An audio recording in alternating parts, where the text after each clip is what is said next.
À l'époque, on avait droit sur cet écran-là de folie, un écran de folie, une espèce de 3D. Là, si on le montre, alors c'est pas idéal, c'est rigolo quand même.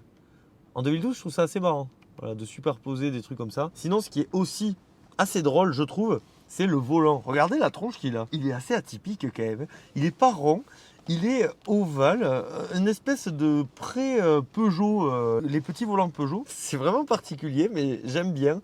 Sinon, bon, on voit qu'on est quand même dans une autre époque, parce que là, il y a beaucoup de boutons, mais il y a tout.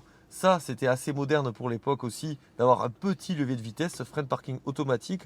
D'ailleurs, hop, on pouvait mettre des trucs là-dessous. Il y a les sièges chauffants, il y a l'affichage tête haute. En fait, il manque juste peut-être un toit ouvrant ou plus de gaieté dans cet habitacle. C'est vrai que c'est assez noir, puis la qualité de plastique, c'est assez léger, mais c'était aussi dans un but d'avoir un habitacle léger pour avoir une voiture légère.